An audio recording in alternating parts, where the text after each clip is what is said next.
All right, ये video बहुत ज़्यादा हेल्पफुल होगा जो भी 50 दिन में मैक्सिमम स्कोर करने की कोशिश करना चाहता है। अपना लक ट्राई कर सकते हो। अगर आपका लक साथ दे, अगर आप मेहनत 50 दिन बहुत अच्छी तरीके से करोगे, 7-8 घंटे बढ़ने के लिए रेडी हो और मैं जो भी टॉपिक्स आपको बताऊंगा उसमें अपना 100% देने के लिए रेडी हो, तो पॉसिबिलिटी है एक कि आप 50 दिन में 50 मार्क भी स्कोर कर सकते हो।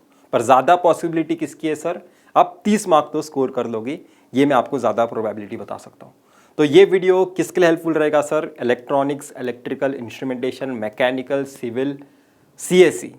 क्या ये बाकी ब्रांच वाले नहीं देख सकते? आप ऑफ कोर्स देख सकते हो, क्योंकि मैं यहाँ पे इंपॉर्टेंट टॉपिक्स बताने वाला हूँ। तो यहाँ पे मैं एप्टीट्यूड और मैथमेटिक्स भी कवर करूँगा। सिर्फ इन्हीं टॉपिक्स को आपको पढ़ने की कोशिश करनी है अगर आप जीरो से प्रिपरेशन अभी करना स्टार्ट करना चाहते हो। तो वीडियो बिना देरी के स्टार्ट करते हैं। और सबसे पहले कुछ लोगों ने क्लासेस लगाया होगा, तो आप डायरेक्टली अपने क्लासेस के मटेरियल फॉलो करो, वीडियोस फॉलो करो। पर जिन्होंने नहीं लगाया है, आप जो कोई नोट्स फॉलो करोगे, आप जो कोई वीडियोस फॉलो करोगे, उसे मैं मटेरियल समझ रहा हूँ। तो मैं जो भी टॉपिक बताऊँगा वो पर्टिकुलर टॉपिक अपने मटेरियल में से पढ़ना है। उसके बाद क्या करना है सर? क्या वो मटेरियल आपका फाइनल हो गया? वो सारी चीज़ें आपको हमेशा के लिए लेके घूमना है? नहीं। जो भी आपने टॉपिक पढ़ा अपने मटेरियल में से, उसके रिलेटेड अभी प्रीवियस ईयर क्वेश्चन सॉल्व करने की कोशिश करो। देखो कि इस टॉपिक में से क्या क्या चीज़ें वो अपने गेट के क्वेश्चन में फोकस कर रहे हैं। हो सकता है कि आपकी गेट की नोट्स हो, आपके पास गेट की हैंड रिटन नोट्स हो, पर ज़रूरी नहीं कि वो आपको बहुत ही स्पेसिफिक पढ़ाएंगे गेट एग्जाम के रिलेटेड, क्योंकि बहुत सारे टीचर्स की आदत होती है कि उन्हें जो भी आता है सब कुछ पढ़ाना है उन्हें। तो अब आपको क्या करना है? 50 दिन मैक्सिमम यूटिलाइज करने हैं। सबसे पहले आपने एक बार नोट्स गो थ्रू किया, उस टॉपिक को गो थ्रू किया। उसके बाद आपने क्या किया? उसके related previous year question solve किए, 5 साल के लास्ट 5 ईयर्स के क्वेश्चन सॉल्व करोगे। फिर आपको समझ में आया कि अच्छा, इस टॉपिक में से ये चीज़ों पे फोकस किया गया था लास्ट 5 साल में। अब आप वापस से उस मटेरियल में जाओगे और अभी अपने नोट्स बनाओगे। हो सकता है आप शॉर्ट नोट्स बनाओ या फिर आप अच्छे तरीके से नोट बनाओ, क्योंकि आपको अभी पता चल गया कि इस टॉपिक में से गेट के क्वेश्चंस में फोकस किया जाता है, इन चीज़ों पे फोकस किया जाता है। मैं आपको बता दिया हूँ कि आपको नोट्स कैसे बनाने हैं। तीसरी चीज़, डायरेक्टली मैथमेटिक्स से स्टार्ट करते हैं। जो हमारा सबसे इंपॉर्टेंट टॉपिक होता है मैथमेटिक्स में, होता है लीनियर अलजेब्रा। करने के लिए भी आसान है, स्कोर करने के लिए भी आसान है। 100% एक दो क्वेश्चन तो आने ही है। Properties and rank of matrix, जितने भी कॉन्सेप्ट्स हैं आपके नोटबुक में, आपके हैंड रिटन नोट्स में, वो आपको कवर करना है। हैंड रिटन नोट्स कहाँ से मिलेंगे सर? पीडीएफ भी अवेलेबल होती है। जेरोक्स की दुकान में जाओगे, अगर आप मेन सेंटर में हो, हैदराबाद में हो, दिल्ली में हो, तो आप अरेंज करा सकते हो, या फिर अपने दोस्त से मंगाओ, कहीं से भी मंगाओ। पर ये कॉन्सेप्ट जो मैं आपको बता रहा हूँ, ये टॉपिक जो मैं आपको बता रहा हूँ, उस हैंड रिटन नोट्स में से आपको करने हैं। Properties and rank of matrix आपको उस नोट्स में से करना है। Solving system of linear equation, ये कैसा टॉपिक है सर? यहाँ पे आपको बताया जाएगा कि ये यूनिक सॉल्यूशन है, या फिर इसके पास इनफाइनाइट सॉल्यूशन, या फिर कोई भी एक कंडीशन दी गई होगी और कुछ तो के की वैल्यू फाइंड करने के लिए आपको बताया जाएगा 2-3 इक्वेशंस में से। समझ में आ रहा है? तो ये वाला टॉपिक मोस्ट इंपॉर्टेंट है, ये भी आने की ज़्यादा प्रोबेबिलिटी है। और ये third important topic linear algebra में से eigen values and eigen vector. अब मैं नेक्स्ट चैप्टर में जाता हूँ। मैं टेक्निकल भी डिस्कस करूँगा ऑफ कोर्स, सारे ब्रांचेस का जो भी मैंने बताया है, पर अभी मैथमेटिक्स में स्टार्ट कर रहा हूँ। प्रोबेबिलिटी एक ऐसा टॉपिक जो समझने के लिए थोड़ा आसान है, पढ़ने के लिए भी थोड़ा आसान है, बस एग्जाम में करेक्ट आंसर निकालना थोड़ा डिफिकल्ट है। क्योंकि क्वेश्चन समझते हम जिस तरह से समझते हैं, ज़रूरी नहीं कि एग्जामिनर ने भी वैसे ही एक्सपेक्ट किया होगा कि उसका आंसर आना चाहिए। क्योंकि प्रोबेबिलिटी में इंग्लिश थोड़ा मैटर करता है और बहुत लोग अलग तरीके से ले लेते हैं क्वेश्चन को। तो यहाँ पे आपको कहानी समझ में आनी चाहिए क्वेश्चन की। तो कंडीशनल प्रोबेबिलिटी, ये क्या कॉन्सेप्ट होता है sir? Probability of A given B. बहुत लोग इसे अलग तरीके से भी पढ़ते होंगे। इसका मीनिंग क्या है? आपको पता है probability of A given B क्या होता है? Probability of A intersection B divided by probability of B. इसका मीनिंग क्या है कि आपको ऐसी प्रोबेबिलिटी पूछी गई है, कोई तो एक प्रोबेबिलिटी पूछी गई है, जब भी आपका सिर्फ बी सैंपल स्पेस आपको कंसिडर करना है। आपको सिर्फ बी सैंपल स्पेस में फोकस करना है और कोई तो एक प्रोबेबिलिटी निकालनी है। ठीक है, probability of A intersection B. तो ये मैं बता रहा हूँ आपको, पर आप यहाँ पे जाके पढ़ना, कंडीशनल प्रोबेबिलिटी अच्छी तरीके से कवर करना, एक क्वेश्चन आना ही है। और दूसरा रैंडम वेरिएबल्स एंड एक्सपेक्टेशन, उसमें से एक्सपेक्टेशंस में से एक क्वेश्चन आना ही है। अगर आप मैकेनिकल के हो तो आपको डायरेक्टली फॉर्मूला बेस्ड क्वेश्चन आएगा, पर अगर आप इलेक्ट्रिकल के हो तो आपके पास थोड़ा एक स्टेप 2-3 स्टेप आपको सॉल्व करना पड़ेगा, पर आसान ही आता है मैथमेटिक्स। डिस्ट्रीब्यूशंस, कितने टाइप के डिस्ट्रीब्यूशंस है सर हमारे प्रोबेबिलिटी चैप्टर में? 5 टाइप के हैं। कौन से हैं? बाइनोमियल, पॉइजन, यूनिफॉर्म, गॉसियन और कौन सा है? एक्सपोनेंशियल। ये पांचों डिस्ट्रीब्यूशंस आपको कवर करने हैं प्रोबेबिलिटी के चैप्टर में। मैं ऐसे वीडियोस बनाता नहीं हूँ, पर अभी बनाना पड़ रहा है क्योंकि 50 दिन में भी मैं चाहता हूँ कोई एक इंसान पढ़ाई करना स्टार्ट कर दे। डिफरेंशियल इक्वेशन चैप्टर में आपको ये 2 टॉपिक्स कवर करने हैं, फटाफट कवर कर देता हूँ। First order linear differential equation, second order linear differential equation. और यहाँ पे आपको ऐसा भी क्वेश्चन पूछा जा सकता है कि ये डिफरेंशियल इक्वेशन दिया गया है कि ये लीनियर है कि नॉन लीनियर है, ये होमोजीनियस है कि नॉन होमोजीनियस है। तो किसी भी तरह से क्वेश्चन पूछा जाता है। और इनफैक्ट मैं बताना चाहता हूँ इस टॉपिक में से आप एक क्वेश्चन पक्का एक्सपेक्ट कर सकते हो जहाँ पे पर्टिकुलर इंटीग्रल, कॉम्प्लीमेंट्री इंटीग्रल आपको फाइंड आउट करने बोला जाता है। 6th calculus. न्यूटन ने बहुत ज़्यादा मेहनत की है सर, न्यूटन साहब ने बहुत ज़्यादा मेहनत करके कैलकुलस बनाई है, पर उसे समझना और एग्ज़ाम में सॉल्व करना बहुत लोगों की खाने का बात नहीं है सबके लिए, क्योंकि बहुत लोगों ने अपने 12th में मेहनत नहीं की होती, उनका इंटीग्रेशन डेरिवेटिव टूटा हुआ होता है। तो मैं आपको बताना चाहता हूँ कैलकुलस चैप्टर में से मैक्सिमा मिनिमा आपको 101% करना है सर। इसमें से 101% एक क्वेश्चन आएगा, आपको करना है। जितने भी क्वेश्चंस आए हैं लास्ट के 5 साल में, वो आपको सारे करने हैं। इनफैक्ट आपके हैंड रिटन नोट्स में जितने भी कॉन्सेप्ट्स हैं मैक्सिमा मिनिमा के आपको कवर करने हैं। और जब मैं बोल रहा हूँ लास्ट 5 साल के, एक बात याद रख लो, आप इलेक्ट्रिकल के हो, मैकेनिकल के हो, किसी भी ब्रांच के हो, आपको सारे ब्रांचेस से क्वेश्चन सॉल्व करने हैं, सारे ब्रांचेस के। ठीक है, मैकेनिकल वाले थोड़ा इस बात को लाइटली ले सकते हैं, पर बाकी लोगों को सारे ब्रांचेस से क्वेश्चन सॉल्व करने हैं। मैक्सिमा मिनिमा के लास्ट के 5 साल के क्वेश्चन सॉल्व करो, कॉन्सेप्ट को सीखो अपने नोट्स में से, बहुत इंपॉर्टेंट टॉपिक है। ये वेक्टर कैलकुलस में ये टॉपिक्स हैं, ये थियरम्स है, ग्रीन्स डाइवर्जेंस स्ट्रोक्स, जहाँ पे आपको लाइन इंटीग्रल, सरफेस इंटीग्रल के बारे में पता चलेगा। तो ये वाले टॉपिक्स में से भी आप क्वेश्चन एक्सपेक्ट कर सकते हो वेक्टर कैलकुलस में का है। और ये properties of gradient, curl and divergence, इसमें से आप 1 मार्क का क्वेश्चन एक्सपेक्ट कर सकते हो। ठीक है, property of gradient, curl, divergence, ये भी एक वेक्टर कैलकुलस में का ही कॉन्सेप्ट है। 7th slide, complex variables. यहाँ पे एनालिटिक फंक्शन, मैं भूल गया अभी एनालिटिक फंक्शन क्या था, पर मैंने ये प्रॉपर एक इंसान के गाइडेंस में आके ये वीडियो बनाया है। तो एनालिटिक फंक्शन जो भी है आप देख लेना, मैं भूल गया एक्चुअल में था भी क्या है। हाँ, कॉचीज इंटीग्रल एंड रेसिड्यू, इसमें से आप पक्का एक 2 मार्क का या फिर 1 मार्क का क्वेश्चन एक्सपेक्ट कर सकते हो कॉम्प्लेक्स वेरिएबल चैप्टर में से। 8 स्लाइड, न्यूमेरिकल मेथड्स। ये शायद से इलेक्ट्रिकल इलेक्ट्रॉनिक्स के सिलेबस में नहीं है, पर इसमें बहुत सारे मेथड्स हो सकते हैं सर, पर आपको पक्का लैग्रेंजेस और न्यूटन रैप्सन मेथड करना है। मैक्सिमम प्रोबेबिलिटी है कि इसी टॉपिक में से वो क्वेश्चन पूछेंगे न्यूमेरिकल मेथड में से, अगर आपको पूछा ही जाएगा। न्यूटन रैप्सन मेथड 101% करना न्यूमेरिकल मेथड में से, अगर आपके ब्रांच में वो आता है। अब हम बात करेंगे एप्टीट्यूड की। सबसे पहले मैं डिस्कस करूंगा क्वांट। यहाँ पे बहुत बड़ा सिलेबस है, पर जो चीज़ें मैक्सिमम पूछी जाती हैं, हमेशा पूछी जाती हैं किसी ना किसी ब्रांच में, वो मैं आपको बता रहा हूँ। टाइम एंड वर्क के कॉन्सेप्ट बहुत अच्छी तरीके से करना है। टाइम, स्पीड, डिस्टेंस के कॉन्सेप्ट बहुत अच्छी तरीके से करना है। ठीक है, ये तीनों चीज़ें अलग है, कॉमा है बीच बीच में। मैं इनफैक्ट बताना चाहता हूँ, अगर आप टाइम एंड वर्क अच्छे से करोगे तो मैं आपसे एक्सपेक्ट कर रहा हूँ कि आपका रेशियो एंड प्रोपोर्शन भी स्ट्रांग होना चाहिए, क्योंकि रेशियो एंड प्रोपोर्शन को ही यूज़ किया जाता है टाइम एंड वर्क के क्वेश्चन सॉल्व करने के लिए। अगर आपके क्लासेस में अच्छी तरीके से पढ़ाया जाता है तो सारी चीज़ें अलग अलग नहीं है, रेशियो प्रोपोर्शन के ही कॉन्सेप्ट्स यूज़ होने चाहिए टाइम एंड वर्क के क्वेश्चन सॉल्व करने के लिए। आपको ये भी आना चाहिए। इसमें से आप 100% क्वेश्चन एक्सपेक्ट कर सकते हो। ये 2 टॉपिक्स सबसे ज़्यादा इंपॉर्टेंट है, मैं बोलूँगा जितने मैंने टॉपिक्स लिए उसमें सबसे ज़्यादा इंपॉर्टेंट ये है। इन तीनों टॉपिक्स में से आप एक क्वेश्चन एक्सपेक्ट कर सकते हो, एवरेजेस में से या फिर एजेस में से या फिर परसेंटेज में से। इन तीनों में से आप कोई तो एक क्वेश्चन एक्सपेक्ट कर सकते हो। ठीक है, 3 क्वेश्चन नहीं आएंगे, इन तीनों में से एक ही आएगा। और परम्यूटेशन कॉम्बिनेशन, ये भी बहुत इंपॉर्टेंट है, जो प्रोबेबिलिटी का कॉन्सेप्ट है, इसमें से भी आप क्वेश्चन एक्सपेक्ट कर सकते हो। और ये वापस से one of the most important topic of quant. ये दो टॉपिक इंपॉर्टेंट है, मेंसुरेशन भी इंपॉर्टेंट जहाँ पे एरियाज एंड वॉल्यूम्स पूछा जाता है 2D का 3D का।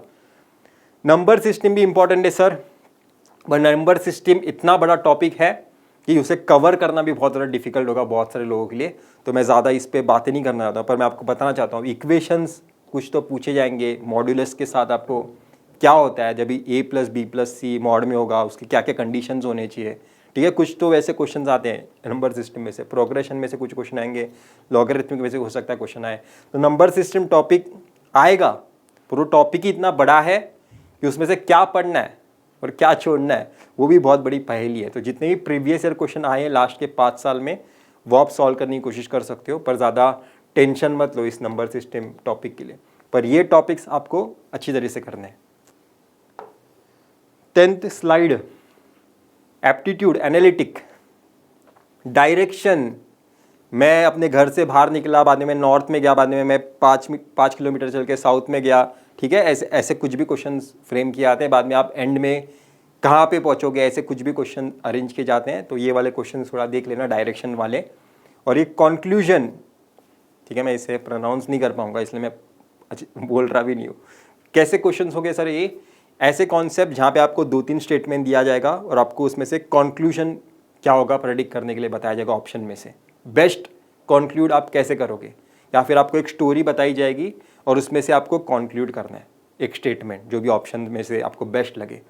तो अगर ये इसमें आप स्ट्रांग हो, अगर आप इसमें स्ट्रांग बन जाओ, आपको थोड़ा सेंस बने, आप क्वेश्चन पढ़ने के टाइम उसमें से लॉजिकल रीजनिंग कर लेते हो, तो आपको इस क्वेश्चन को अटेम्प्ट करना है। क्योंकि मैं अपना एक्सपीरियंस बता रहा हूँ, 2 मार्क्स का क्वेश्चन आया था और मैक्सिमम लोगों ने 2 मार्क्स का क्वेश्चन हमारे साल रॉन्ग किया था। 2 मार्क तो गए, उसमें -0.66 भी हुआ, क्योंकि ऑप्शन वाला गेम है ये, यहाँ पे नेगेटिव मार्किंग होगी। Coding, decoding, series classification, coding वाला आपको करना है। इसमें से आप क्वेश्चन एक्सपेक्ट कर सकते हो। ये एनालिटिक पोर्शन में से आपको ये 3 चीज़ें 101% करनी है इस 50 दिन में। फटाफट कर रहा हूँ मैं। 11th स्लाइड, स्पेशल एप्टीट्यूड, नया टॉपिक इंट्रोड्यूस हुआ है लास्ट ईयर ही, और लास्ट ईयर सारे ब्रांचेस में एक क्वेश्चन या फिर 2 क्वेश्चन आए। एक क्वेश्चन तो हर ब्रांच में आया है। आपको एक करना है, इसमें आपको डायग्राम्स के साथ खेलना होता है। तो ये वाला टॉपिक देखना, लास्ट ईयर ही इंट्रोड्यूस हुआ है और लास्ट ईयर मैक्सिमम ब्रांचेस में पूछा गया था। इस साल भी पूछने की प्रोबेबिलिटी है। अगर इंट्रोड्यूस किया गया है तो वो चाहते हैं उसमें से क्वेश्चन पूछना, इसलिए इंट्रोड्यूस किया गया है। और ऐसा नहीं कि लास्ट ईयर आईआईटी जो थी वो चाहती थी, ऐसा नहीं है। सारे आईआईटीज जॉइंट डिसीजन लेते हैं कोई भी सिलेबस चेंज करने की, कोई भी पेपर सेट करने की। इस साल का भी जो पेपर सेट हो रहा है वो आईआईटी खड़गपुर सेट नहीं कर रहा है, सारे आईआईटीज मिलकर पेपर सेट करेंगे, ठीक है। अभी हम टेक्निकल सिलेबस की बात करेंगे। तो जैसे आप देख सकते हो यहाँ पे मैंने सिविल इंजीनियरिंग ब्रांच के बारे में लिखा है। तो सिविल इंजीनियरिंग ब्रांच में सर बहुत सारे सब्जेक्ट्स हैं जो हाई स्कोरिंग भी हो सकते हैं, पर मैंने टॉपर से जितनी बात की है यहाँ पे मेरे दोस्तों में, उनके हिसाब से मैं बता रहा हूँ कि स्ट्रक्चरल एनालिसिस प्रिपेयर करना भी आसान है, स्कोर करना भी आसान है, सॉम भी स्कोर करना आसान है, जियो टेक्निकल भी स्कोर करना आसान है, और इसमें से मैक्सिमम मार्क्स भी आते हैं। मैं 2021 के बाद आपको मार्क्स बताऊँगा इन तीनों सब्जेक्ट में से कितने आए थे। जैसे स्ट्रक्चरल एनालिसिस आया था 5 मार्क का सर, और स्ट्रेंथ ऑफ मटेरियल आया था 8 मार्क का सर, और जियो टेक्निकल आया था 13 मार्क्स का। इनफैक्ट मैंने हर किसी से बात करने मुझे यही पता चला है कि जियो टेक्निकल मोस्ट इंपॉर्टेंट सब्जेक्ट है सिविल इंजीनियरिंग ब्रांच में से। यही लगभग 26 मार्क्स हो जाते हैं। तो इन 26 मार्क्स के बारे में आपको सोचना है। ये सब्जेक्ट्स आप कैसे प्रिपेयर करोगे सर? सेम तरीका है। आप कोई भी टॉपिक जो देख रहे हो, जैसे सबसे पहले आपको पता करने की इन सब्जेक्ट में से, जैसे मैं जियो टेक्निकल अगर चूज़ कर लूँ आज पढ़ने के लिए, तो मैं देखूंगा कि जियो टेक्निकल में से क्या क्या टॉपिक्स पूछे जा रहे हैं प्रीवियस ईयर के बुक में। सबसे पहले मैं ये आइडेंटिफाई करूँगा कि अच्छा ये टॉपिक मुझे पढ़ना है इस सब्जेक्ट में से, ठीक है। जैसे यहाँ पे 1 2 3 4 5 टॉपिक्स है जियो टेक्निकल सब्जेक्ट में, एग्जाम्पल दे रहा हूँ, पर ये टॉपिक्स एग्ज़ाम में पूछे जा रहे हैं, ठीक है। तो मुझे इन टॉपिक्स के बारे में कुछ भी जानना नहीं है। इन टॉपिक्स को मैं अपने नोट्स में से पढ़ूंगा पहले अच्छी तरीके से, हैंड रिटन नोट्स में से। उसके बाद प्रीवियस ईयर के क्वेश्चन सॉल्व करूंगा, वापस नोट्स पे जाऊंगा, मुझे पता चल जाएगा कि अच्छा प्रीवियस ईयर क्वेश्चन में से इन टॉपिक्स में भी इस तरह के क्वेश्चन पूछे जा रहे हैं। इस तरह से ही आपको प्रिपेयर करना है इस 50 दिन में।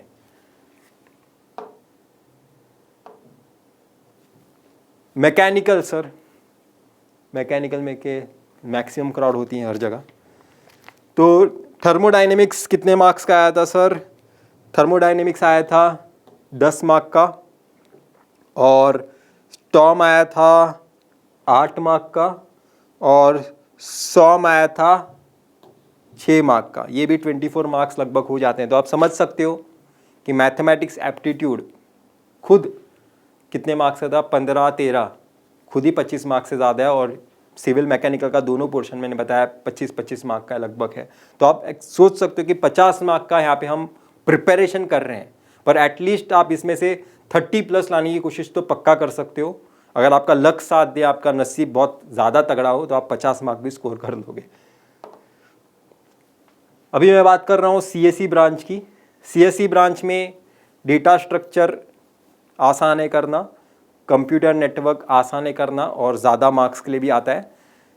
और डिजिटल ये कम मार्क्स के लिए आएगा सर, पर प्रिपेयर करना बहुत ज़्यादा आसान है। तो CSE वाले इन 3 टेक्निकल सब्जेक्ट्स पे फोकस कर सकते हो। आपको भी बहुत एग्जाम स्पेसिफिक पढ़ना है, जो ये सब्जेक्ट में से भी उन्हीं टॉपिक्स को पढ़ना है जो प्रीवियस ईयर के बुक में आए हुए हैं।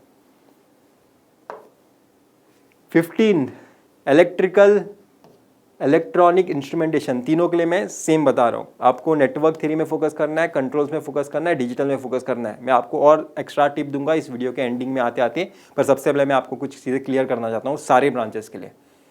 आप जितनी भी ब्रांच के वीडियो देख रहे हो, सबसे पहले बता देता हूँ, कुछ भी हो जाए आप सेम स्ट्रैटेजी फॉलो नहीं करोगे जो 1 साल का बच्चा फॉलो कर रहा था। तो आप मॉक टेस्ट के बारे में नहीं सोचोगे, अगर मेरा मॉक टेस्ट में मैं प्रैक्टिस नहीं करूँगा तो मेरे मार्क्स कैसे आएंगे। सबसे पहले क्लियर करते हैं कि उन बच्चों में और आप में क्या डिफरेंस है। जो बच्चा सुबह 6 बजे उठेगा उसे भी 9 बजे कॉलेज में आना है, और जो बच्चा 8:45 को उठेगा उसे भी 9 बजे कॉलेज में आना है। पर सुबह 6 बजे बेटा वो इंसान अपने डाइट के बारे में सोच सकता है, अपने हेल्थ के बारे में सोच सकता है, अपने मेडिटेशन के बारे में सोच सकता है, अपने रनिंग के बारे में सोच सकता है, अपने मॉम डैड से बातें करने, ब्रश करने के बारे में, हेयर कोम करने के बारे में, परफ्यूम के बारे में, हर चीज़ के बारे में सोच सकता है, क्योंकि वो 1 साल से प्रिपेयर कर रहा है। पर जो इंसान 8:45 को उठा है और उसे 9 बजे निकलना है, आप ये सारी चीज़ों पे फोकस नहीं करोगे। आपको दांत ब्रश करके फटाक से भागने की कोशिश करनी है अपने कॉलेज में। तो आपको दिसंबर जनवरी ये दोनों मंथ कंटिन्यूस 50 दिन आप सिर्फ प्रिपरेशन करोगे। आप हो सकता है कि फरवरी के मंथ में जाके, क्योंकि मोस्टली हर किसी की एग्ज़ाम 5 तारीख से ही स्टार्ट होती है फरवरी से, उससे पहले किसी का गेट एग्ज़ाम होता नहीं है।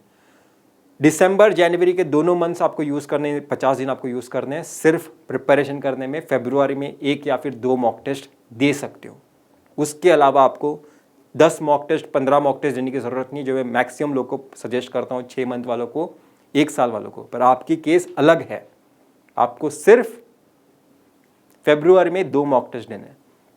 अब बात करते हैं नेटवर्क थियरी में। नेटवर्क थियरी में मैं आपको बता देता हूँ, इलेक्ट्रिकल इलेक्ट्रॉनिक्स 2 पोर्ट नेटवर्क छोड़ना नहीं है, ट्रांजिएंट एनालिसिस छोड़ना नहीं है।